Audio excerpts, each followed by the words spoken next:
Price हमारी red line को touch कर चुकी है, यहाँ से गिरने वाली है और काफ़ी गिर सकती है क्योंकि ये हाई एक्यूरेसी लेवल है हमारा। और ये लेवल मैंने ग्रुप में भी दिया था फ्राइडे के दिन, ये आप देख सकते हैं, इसका स्क्रीनशॉट भी मौजूद है। बिल्कुल एग्जैक्ट टच किया और मार्केट रिवर्सल दे चुकी है, यहाँ से 3 RR 80 पिप्स हमें दे चुकी है यहाँ पे। ये होती है हमारे एवीसी सेटअप की पावर। जो ही मार्केट टच करती है उस लाइन को फौरन से रिवर्सल देती है। 2 से 3 पिप भी ऊपर नहीं गई मार्केट, 1 पिप शायद गई है ऊपर। ये हमारा हाई एक्यूरेसी सेटअप है, इसकी एक्यूरेसी चेक करें आप। 90 पिप्स कंप्लीट हो चुके हैं यहाँ पे। मेरे चार्ट पे आपको breakup structure, change of character, order block, FVD, trend, momentum shift, ये चीज़ें कभी भी नज़र नहीं आएगी और ना ही मैंने इनको कभी मार्क किया है। हमारे सेटअप के मुताबिक ये मैंने लाइन लगाई हुई थी, यहाँ से मार्केट ने रिवर्सल देना स्टार्ट किया है और एग्जैक्ट टच किया मार्केट ने। 4 RR यहाँ पे कंप्लीट हो चुका है। पार्शियल क्लोजिंग हमने कर ली है यहाँ पे 100 पिप्स के ऊपर। बाकी आगे देखते हैं मार्केट कहाँ तक जाती है और कहाँ तक हम इसको होल्ड कर पाते हैं। कम से कम 150-200 पिप्स तो इजीली हमें यहाँ से मिलेंगे। ये हमारा हाई एक्यूरेसी सेटअप है। 120 पिप्स हो चुके हैं यहाँ पे और मैं अपने हाई एक्यूरेसी सेटअप के ऊपर पेंडिंग ऑर्डर ही लगाता हूँ। यहाँ से पेंडिंग ऑर्डर लगा हुआ है, स्टार्ट में आपने देखा भी है। और ये लेवल मैंने फ्राइडे को ग्रुप के अंदर दिया भी था और इससे पिछली वीडियो में आप जाके देख सकते हैं कि हमारे जो पीछे वाले नीचे लेवल लगे हुए थे, जो मैंने स्क्रीनशॉट आपको दिखाया है, वो कितना चले हैं। तकरीबन 1500 पिप्स के करीब करीब वो लेवल सारे चले हैं। आप उनकी भी जाके बैक टेस्टिंग कर सकते हैं।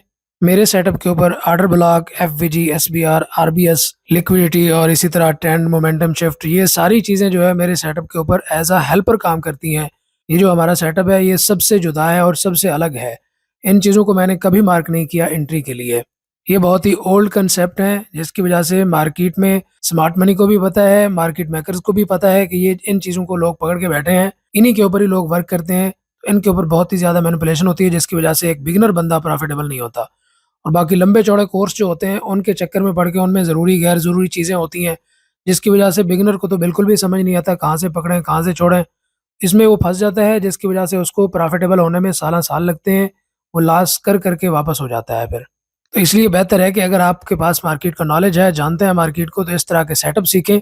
ये 170 पिप्स हमें मार्केट दे चुकी है, यहाँ से मजीद पार्शियल क्लोजिंग कर लेते हैं। अगर मार्केट का नॉलेज है तो इस तरह के सेटअप सीखें आप जिसके ऊपर आप प्ले कर सकते हैं।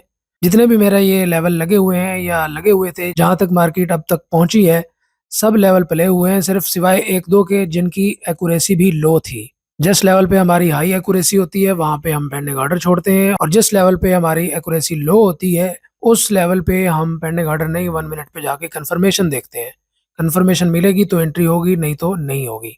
इस तरह के सेटअप आप प्ले करेंगे तो ही आप प्रॉफिटेबल हो पाएंगे, वरना लंबे चौड़े कोर्स करने के बाद, बड़े बड़े एसल देने के बाद आप मार्केट से कुछ भी नहीं निकाल पाएंगे। जब तक आपका स्टॉप लॉस छोटा नहीं होता, टारगेट बड़ा नहीं होता, आप प्रॉफिट नहीं कमा पाएंगे। आमतौर से हर कोर्स के अंदर यही कंसेप्ट होता है कि जितना बड़ा एसल होगा उतना बड़ा टारगेट होगा, टाइम फ्रेम चेंज हो जाता है ना उस वजह से। लेकिन हमारा कॉन्सेप्ट इसका उलट है, जितना छोटा हमारा एसल होता है उतना बड़ा हम टीपी लेते हैं। हमारे 5 एसल भी लग जाएं तो एक टीपी हिट हो जाए हम प्रॉफिट में होते हैं। अगरचे कभी 5 एसल लगे नहीं है, आप जाके बैक टेस्टिंग भी कर सकते हैं। जो मैंने लेवल ये दिखाए हैं आपको स्टार्ट में, उनके ऊपर आपको अंदाजा हो जाएगा। ये 240 पिप्स हम यहाँ पे कंप्लीट कर चुके हैं, तो यहाँ पे हम मुकम्मल ट्रेड अपनी क्लोज कर लेते हैं। तो ये होती है हमारे एवीसी सेटअप की पावर, जिस पे हम पेंडिंग ऑर्डर छोड़ते हैं। हाई एक्यूरेसी लेवल होता है हमारा ये।